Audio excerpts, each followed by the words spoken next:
மகனை ஒரு மருத்துவர் ஆக்கணும்னு விரும்புகிறார்.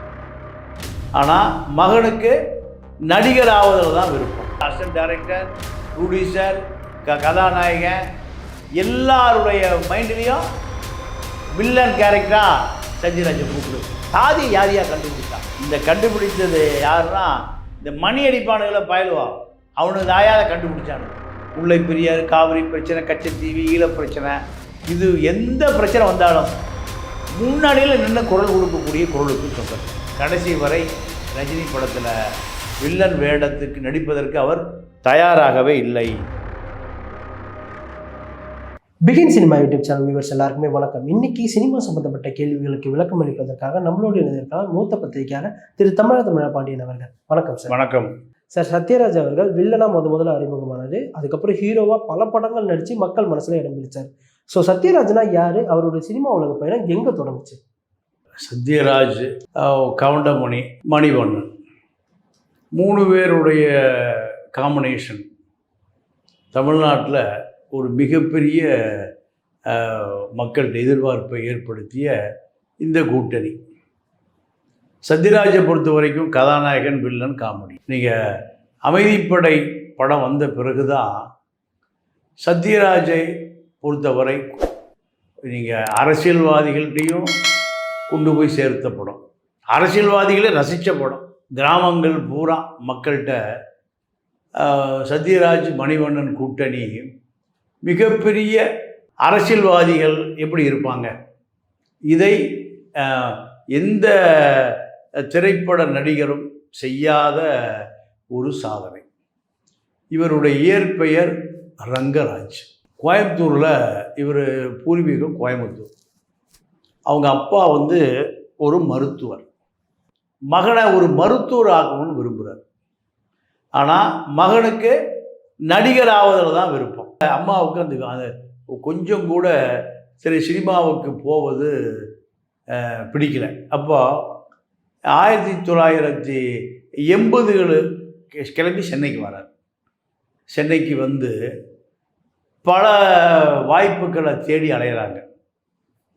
நீங்கள் காலையில் பஸ்ஸில் வருவார், சாயங்காலம் அவங்க காசெல்லாம் செலவாக போய் நடந்து போவார். அப்புறம் ஒரு நேரத்தில் ஆட்டோவில் வர்றது, அப்புறம் வழி இல்லைன்னா திருப்பி பஸ்ஸில் போகிறது. இப்படி தான் சத்யராஜை பொறுத்தவரை ஏறாத சினிமா கம்பெனி இல்லை, இறங்காத சினிமா தியேட்டரில், இப்படி பல வருடங்கள் போராட்டத்திற்கு பிறகு அவருக்கு ஒரு சினிமா கம்பெனியில் ப்ரொடக்ஷன் பாயாக வேலை கிடைக்கும். இதுதான் அவர் சினிமாவில் அவர் பார்த்த முதல் வேலை. அதாவது தாவரவியல் பட்டதாரி. இந்த தாவரவியல் பட்டதாரி சினிமாவுக்குள்ளே நீங்கள் எதையாவது சாதிக்காமல் கோயம்புத்தூர் போகக்கூடாது. இதுதான் இவருடைய இந்த 6.5 அடி ஆஜானு பாகுவான உடலை வைத்து கொண்டு எங்கே போனாலும் நீ வில்லனுக்கு லாய்க்காக இருப்பையா, கதாநாயகன் லாய்க்கு இல்லையா. இதுதான் கோடம்பாக்கம் முழுக்க அவருக்கு சூட்டப்பட்ட பட்டம். அப்போ சிவகுமார் கொங்கு மண்டலத்தை சேர்ந்தவர். அன்னைக்கிளி படம் அப்போ பெரிய ஹிட்டு. இதை எப்படின்னு கேட்டிங்கன்னா நீங்கள் 80க்கு முன்னாடி. அப்போ மாதம்பட்டி சிவகுமார் ஒரு தயாரிப்பாளர். சிவகுமார்கிட்ட போகிறாரு, அண்ணா நானும் கோயம்புத்தூர் தாங்க, எனக்கு ஏதாவது சினிமாவில் ஒரு வாய்ப்பு வாங்கி கொடுங்க அப்படின்னு. ஊரப்பா கிளம்பிய முதல்ல நானே ஓவியக் கல்லூரிக்கு படிக்க வந்தேன். அப்படியே சினிமாவில் தட்டு மாதிரி போயிட்டுருக்கேன். இதெல்லாம் சேராது, கிளம்ப முதல்ல. யார்? சிவகுமார் கிளப்பி விட்டுறாரு. இல்லை நான் போக மாட்டேன்னு மாதம்பட்டி சிவகுமார்கிட்ட போகிறார். அவர் ஒரு தயாரிப்பாளர். அவர் தான் சரியா நீ சாதிக்கணும்னு வந்துட்டேன், இங்கே கோடம்பாக்கத்தை விட்டு போயிடாத, இங்கே இரு, உன்னை சினிமா சாப்பாடு போடும், சினிமா உன்னை காப்பாற்றும். இப்படி நம்பிக்கை கொடுத்தவர் யார்? மாதம்பட்டி சிவகுமார். இந்த சிவகுமார் அல்ல. இந்த சிவகுமார் தன்னுடைய ஜாதி, சமூகம், ஊர், மண் எல்லாம் சரி, நீ கிளம்ப முதல்ல, உன்னை அடுத்து எங்கா பார்த்தேன் தொலைச்சிடுவேன், ஊருக்கு போயா, இங்கெல்லாம் நீ ஒன்றும் பண்ணவே முடியாது. இது ஒரிஜினல் சிவகுமார். மாதம்பட்டி சிவகுமார் நீ ஊருக்கு போகாத, இங்கே இரு. இப்படித்தான் நீங்கள் ப்ரொடக்ஷன் மேனேஜர் வேலை யார் வாங்கி கொடுக்குறான்னா மாதம்பட்டி சிவகுமார். சட்டம் என் கையில் 1978 முதல் படம் வில்லனா நடிக்கிறார். கோமல் சாமிநாதன் அந்த படம் பெருசாக போகல, வாய்ப்பு கிடைக்கல. கோமல் சாமிநாதன் நாடக குழுவில் போய் சேர்ந்துடுறாரு. நாடகத்திலையும் வில்லன் தான், சினிமாவிலையும் வில்லன், நாடகத்திலையும் வில்லன், நிஜ வாழ்க்கையிலையும் வில்லன், எல்லாம் வில்லன் தான்.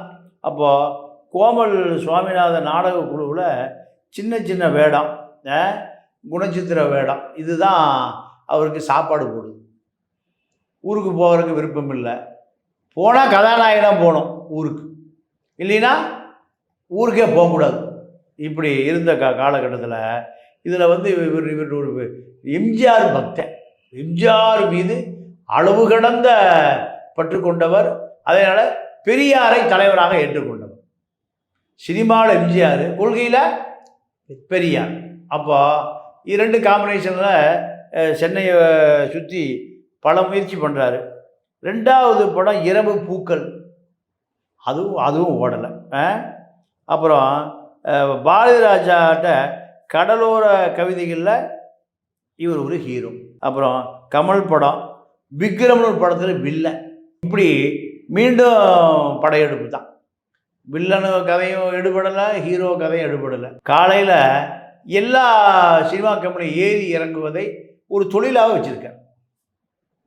வாய்ப்பு கிடைக்குதா கிடைக்கலையா, எல்லா சினிமா கம்பெனியும் போய் ஐயா வணக்கம் எப்படி இருக்கீங்க, ஒரு வாய்ப்பு கொடுங்க. அப்போ இன்னும் ஊருக்கு போலியா, ஆனால் வில்லனாவது கொடுங்க, இல்லை ஏதாவது ஒரு கேரக்டர் ரோல் கொடுங்க. ஏப்பா நீ ஊருக்கு போயிட்டீங்கன்னாங்க, போகலைங்க தான் இருக்கேன். இப்படி எல்லா சினிமா கம்பெனிலையும் நடந்து பஸ் ஏறி அலைவது தான் வேலை. அப்போது வில்ல படத்தில் நடித்த ரஜினி கதாநாயகனாக நடிக்கிறார். அதே போல் வில்லன் கேரக்டரில் நடிக்கணும்னா சத்யராஜை கூப்பிடு. இந்த அளவுக்கு வில்லனாக திரைப்பட கொட்டகை மத்தியில் திரைப்பட தயாரிப்பார். வில்லன் வாட்ட சண்டை ஒரு ஆள் வருவானே 6 அடி, அவனை போடியா. என்ன காரணம்னா விடாமுயற்சி, முயற்சி திருவினையாக்குங்கிற மாதிரி ஷூட்டிங் நடந்தால் போய் முதல்ல உட்காந்துருவார் ஏதாவது வேலைகளை செஞ்சுட்டு. அப்போது வில்லனை சத்யராஜ். இது எல்லா டைரக்டர், அசிஸ்டன்ட் டைரக்டர், ப்ரொடியூசர், கதாநாயகன் எல்லாருடைய மைண்ட்லேயும் வில்லன் கேரக்டராக சத்யராஜை கூப்பிடு. இப்படி கூப்பிடப்பட்டு தான் நீங்கள் ரஜினி, பிரபு, கமல் இவர்களோட ஒரு வருஷத்தில் 27 படம் நடிக்கிறார். வில்லனை சத்யராஜ். சினிமா கம்பெனிகள் என்ன பேர், வில்லன் சத்யராஜ். 27 படம் நடிக்கிறாரு. ஆனால் பெருசாக ஏதோ ரெக்கார்ட் ஆகலை, ஏதோ ஓடுது பொழப்பே தவிர ஒன்றும் ஓடலை. அப்புறம் இருந்தாலும் தனக்கு கதாநாயகனாக நடிக்கணும்யா, வில்ல கேரக்டர் சரி வராது, எப்படியாவது கதாநாயகனாக நடிக்கணும். கதாநாயகனாக கடுமையாக முயற்சி பண்ணி மணிவண்ணை வந்து பாரதிராஜா அசிஸ்டண்ட்டு, அங்கே வாய்ப்பு கேட்க போய் அசிஸ்டண்ட்டு பழக்கம். நீயும் ஊர், நீயும் கோயம்புத்தூர், நானும் கோயம்புத்தூர். இப்படி வந்ததில் கடலோர கவிதை, வேதம் புதிது, கடமை கண்ணிய கட்டுப்பாடு, மந்திர புன்னகை, வால்டர் வெற்றிவேல், பொம்முக்குட்டி, அம்மாவுக்கு, இந்த படங்கள்லாம் ஹீரோவாக நடிக்கிறார். அப்போது விக்ரமில் வில்லன் விருது வாங்குறார். வில்லனாக நடித்ததுக்கு விருது வாங்குறார். Hero to villain, hero villain ரெண்டுமே மணிவண்ணனுடைய தயாரிப்பில். இதில் என்ன சொல்கிறாரு, நீ தாயா ஹீரோ வில்லன், தோதான் ஒரு கதை வச்சுருக்கேன், அந்த கதையில் நீ நடிக்கிற, வில்லனு நீ தான், ஹீரோவு நீ தான். அதுதான் அமைதிப்படை.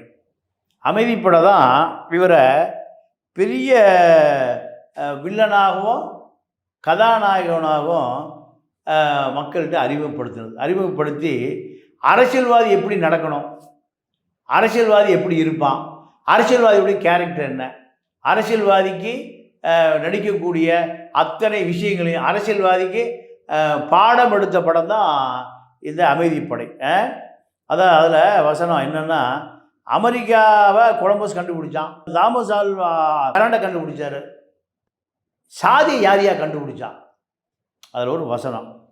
இந்த கண்டுபிடிச்சது யாருன்னா, இந்த மணி அடிப்பானுகளை பயலுவா, அவனுக்கு தாயாத கண்டுபிடிச்சானு. இந்த வசனம் பெரியாரையும் எம்ஜிஆரையும் ஒரு சேர மக்கள்கிட்ட கொண்டு போன வசனம்தான் இந்த வசனம். அப்போ மறுபடியும் அதாவது பகுத்தறிவு கருத்துக்களை மிக எளிதாக அடித்தட்டு மக்களிடம் கொண்டு போய் சேர்த்த 2 ஜோடி யாருன்னா மணிவண்ணன், சத்யராஜ் தான். இந்த மணி அடித்த விஷயத்தை மந்திரிமார்கள் கெட்டியாக பிடிச்சிக்கிட்டான். கெட்டியாக பிடிக்கலினா இதை ஒழிக்க முடியுமான்னு கேட்குறாரு. யோ, இதை ஒழிச்சா நம்மளாம் சிங்கி அடிக்க போகணுமையா, இதை ஒழிச்சா நம்மளாம் சோத்துக்கு சிங்கி தான் அடிக்கணும். இதுதான் இந்த வசனங்கள் தான் இவரை நீங்கள் முழுக்க எங்கே நிறுத்திச்சுன்னா வில்லனாகவும் கதாநாயகம். அதே போல் என்னம்மா கண்ணு, என்னுடைய கேரக்டரையே புரிஞ்சிக்க மாட்டேங்கிறீங்க, இதெல்லாம் இவருடைய தனிப்பட்ட வசனம். தகுடு தகுடு இந்த தனி அடையாளம் தான் சத்யராஜுக்கு ஒரு பெரிய திரைப்படத்துறையில் இத்தனை ஆண்டு காலம் காத்திருந்ததுக்கு ஒரு பெரிய பிரேக். அதே போல் வில்லாதி வில்லன் படம் 1995 இவரே டைரக்டர், இவரே ஹீரோ. வில்லாதி வில்லன் படம், அதில் பெரியாரை பற்றி நிறைய வசனங்கள் வரும் வில்லாதி வில்லனில். கவுண்டமணி, சத்யராஜ், மணிவண்ணன் இந்த கேரக்டரு மக்களிடம் மிகுந்த பெரிய எதிர்பார்ப்பு, பெரிய பரபரப்பு. இந்த அரசியல் நக்கல் நையாண்டி இதெல்லாமே 3 பேருமே கோயம்புத்தூர்காரங்க. மணிவண்ணன், சத்யராஜ், டவுன் மணி, அது கவுண்டமணி ஆகி போச்சு. அதான் பதிலுக்கு உடனே பதில் கொடுப்பார், அதான் டவுன் மணி, அது கவுண்டமணி ஆகி போச்சு. அப்போது இந்த வசனம் கோயம்புத்தூருக்கே உண்டான நக்கல் நையாண்டியான வசனம். இதை திரைப்படத்துறையில் பொதுவாக ஆக்கியவர் இந்த கூட்டணி தான். அதே போல் பெரியார் படம் எடுக்கணும்னு ரொம்ப நாள் ஆசை. இந்த படத்துக்கு ஒரு பைசா கூட அவருக்கு ஊதியம் இல்லாமல் நடிச்சு கொடுக்குறாரு. அப்போ என்னென்னு கேட்டால், எனக்கு பெரியார் மேலே பாசையா, அதனால் இந்த படத்தில் இன்னும் எத்தனை படம் எடுத்தாலும் சரி, பெரியாரை அம்பேத்கரை யார் படம் எடுத்தாலும் சரி, ஒரு பைசாலாம் நடிக்க தயாருங்கிறார். அம்பேத்கர் எடுக்கணும்னு அவருடைய விருப்பம். பெரியாரை எடுத்ததை போல் கம்யூனிஸ்ட் ஜீவாவை பற்றி எடுக்கணும், இப்படி யார் எடுத்தாலும் நான் பைசாலாம் நடிச்சு தரையா, இதுதான் அவருடைய. அதே போல் 9 ரூபா நோட்டு, தங்கர் பச்சன் டைரக்டர், அது பெரிய அளவில் பேசப்பட்ட படம். இவர் மகனை தன்னை போல ஒரு பெரிய நடிகனா, வில்லனா, கதாநாயகனா மாற்றுவதற்காக கடுமையாக முயற்சி செய்கிறார். பையனுக்காக ஸ்டூடெண்ட் நம்பர் 1ன்னு ஒரு தெலுங்கு ரீமேக்கில் ராஜமௌலி தயாரிப்பில் இருந்த படத்தை எடுத்து மகனை ஒரு பெரிய ஹிட்டு கொடுக்கணும்னு முயற்சி பண்ணுறாரு. அந்த படம் ஓடல். அதே போல் அடுத்த ஒரு படம் லீன்னு ஒரு படம் எடுக்கிறார். பிரபு சாலமன் தான் டைரக்டர். அந்த படமும் பெருசாக ஓடலை. அதோடு விட்டார், படமே எடுக்காமல் விட்டார். 7 வருடம் கழித்து மறுபடி நாய்கள் ஜாக்கிரதை, சத்யா அடுத்து மகனை சினிமாவில் நிறுத்துவதற்காக கடுமையாக முயற்சி பண்ணுறாரு. எந்த படமே சரியாக ஓடலை. அதோடு சொந்த படம் எடுக்கிறதையும் விட்டார், பையனையும் விட்டார். என்னால் உன்னை இனி தூக்கி நிறுத்த முடியாது, சொந்த காலை நீயே முயற்சி பண்ணு. என்னை யாரா தூக்கி நிறுத்தினா, நானே என்னை தூக்கி நிறுத்திக்கிட்டேன். அதனால் நான் உன்னை பல முறை தூக்க முயற்சி பண்ணேன், இது என்னுடைய முயற்சி நடக்கலை. அதனால் திரைப்படத்தை விட்டு ஒதுங்கிறாரு, முயற்சி பண்ணிகிட்டே இரு. ஏதாவது ஒரு படம் ஹிட்டு படம் சினிமா கண்டிப்பாக கொடுக்கும். இதுதான் தன்னுடைய மகனுக்கு இவர் அட்வைஸு. வடிவேலு கூட நிறைய படத்தில் காமெடியாக நடிச்சிருக்கார். நடித்தார்னா வடிவேலை பயப்படுவார், அண்ணா என்னை தூக்கி சாப்பிட்றாதண்ணே அப்படின்னு சொல்லக்கூடிய அளவுக்கு அசால்ட்டாக. இவர் மதுரை பாஷைனா இவர் கொங்கு பாஷை. மதுரையும் கோயம்புத்தூர் வந்துருச்சியா செட்டில் கேள்வி பண்ணுவாங்க. மதுரையா கோயம்புத்தூரை யார் ஜெயிப்பா? மதுரையை ஜெயிச்சிருவியா, அதை கோயம்புத்தூர் ஜெயிச்சிருவியா, கோயம்புத்தூர் ஜெயிக்கியா, ஆகா வந்துட்டா 2 கோஷ்டி ஆயிரும், மதுரையும் கோவையும். இது வடிவேல் கூட சேர்ந்த பிறகு இவரை பொறுத்த வரைக்கும் ஒரு பெரிய தமிழ் பற்றாளர், பெரியாரிஸ்ட்டு. முல்லை பெரியாறு, காவிரி பிரச்சனை, கச்சத்தீவு, ஈழப் பிரச்சனை, இது எந்த பிரச்சனை வந்தாலும் முன்னாடியில் நின்று குரல் கொடுக்கக்கூடிய குரலுக்கு சொந்தக்கார். இது இவருடைய சிறப்பு. திரைப்படத்துறையில் யாருக்குமே இல்லாத சிறப்பு. பெரியார் படத்தில் நடித்ததுக்கு பிறகு ஈழப் பிரச்சனைக்கு ஆளாக போய் குரல் கொடுக்கக்கூடியவர். எந்த விளைவுக்கு வந்தாலும் சரி, திருமாவளவனுக்கு நேரடியாக நிதி கொடுத்தால் ஈழப் பிரச்சனை கைவிட்றாதீங்கன்னா, ஈழப் பிரச்சனையை தொடர்ந்து போராடுங்க, இது தமிழர்களுக்கான பிரச்சனை. தமிழர்களுக்கு போராடுவதற்கு தமிழனே போராடலைன்னா யார் போராடுவா? இதுதான் அவர் திருமாவளவன்கிட்ட அடிக்கடி சொல்லுகிற வசனம். இவருக்கு புரட்சி தமிழர் பட்டம் தானாக தேடி வந்து கொடுக்குறாங்க. என்ன காரணம் கேட்டிங்கன்னா, இதுதான் இந்த காவிரி பிரச்சனை, கச்சத்தீவு, முல்லை பெரியாறு எல்லாமே. இதுக்கு ஒரு காவிரி பிரச்சனைக்காக ஒரு நடிகர் சங்கம் சார்பாக பெரிய விழா. இந்த விழாவில் ரஜினியை போட்டு கிழித்து தொங்க விட்டார். ரஜினியை பொறுத்த வரைக்கும் படம் ஓடணும்னா தெருவுக்கு வருவார், அரசியலுக்கு வருவார், எல்லாம் பேசுவார். ஆனால் அரசியலுக்கு வரமாட்டார். சினிமாவில் பணம் சம்பாதிக்கிறதுக்கு, தன்னை நிலைநிறுத்தி கொள்வதற்காக மட்டுமே இவர் சினிமாவை பயன்படுத்துகிறாரே தவிர தமிழர் பிரச்சனையில் இவர் தமிழரோடு இல்லை. ரஜினி படத்தில் வில்லனாக நடிப்பதற்கு சங்கர் பலமுறை கூப்பிடுறார். எனக்கு விருப்பம் இல்லை. சங்கர் பலமுறை கோரிக்கை வைத்தோம், ரஜினி படத்தில் வில்லனாக நடிக்க மாட்டேயா, எனக்கு ரஜினியோட உடன்பாடு இல்லை. ரஜினி என்னைக்கு தமிழருக்காக குரல் கொடுக்குறாரோ, தமிழருக்காக நிற்கிறாரோ, அன்னைக்கு தான் நான் அவரை ஏற்றுக்கொள்ளுவேன். இப்படி சமரசமே இல்லாமல் ரஜினியோடு முரண்படுகிற ஒரு ஆண்மை உள்ள ஒரே நடிகர் சத்யராஜ் தான். இந்த கட்சி யாருக்குமே இல்லை. ரஜினியை பார்த்தாலாம் பம்புவாங்க. ஆனால் சத்யராஜை பொறுத்தவரை ரஜினி தான் ஆளை விட்டு கூப்பிடுறாரு, சங்கரை விட்டு, ஏதோ ஒரு படத்தில் ஒரு வில்லன் கேரக்டர் இருந்தாலும் குடியான்னு. ஆனால் கடைசி வரை ரஜினி படத்தில் வில்லன் வேடத்துக்கு நடிப்பதற்கு அவர் தயாராகவே இல்லை. என்ன காரணம்னா, அவரை பொறுத்த வரைக்கும் சொந்த நாட்டில் ரசிகன் பூரா முட்டாளாக இருக்கான். சினிமாக்காரன் முன்னாடி வராதிங்கடா, பெரியார் சொல்லுவதை சொல்லக்கூட ஒரே பெரியாரின் பெருந்தொண்டன் சத்யராஜ் தான். முட்டாள்கள் ஓட்டு போடுறான், அயோக்கியம் ஆட்சிக்கு போகிறான், பெரியார் சொல்றதை கேளுங்கடா. அப்போது பெரியார் ஈரோடு, இவர் கோயம்புத்தூர். பெரியாருடைய வசனம் இல்லாமல் தன்னுடைய படத்தில் எப்படியாவது வந்துடணும் அப்படின்னு ஒரு விருப்பப்படுது. பெரியார் பேர சொன்னால படம் ஓடாது, சென்டிமெண்ட் இல்லை, ராசி இல்லை, இப்படி நினைக்கிற அந்த திரைப்பட துறையில், சினிமாவில் பெரியாரை பதிவு செய்தே ஆகணும். ஒரு வெறிபிடித்த எம்ஜிஆர் பக்தன், பெரியார் தோண்டன். இதுதான் இவருடைய சிறப்பு.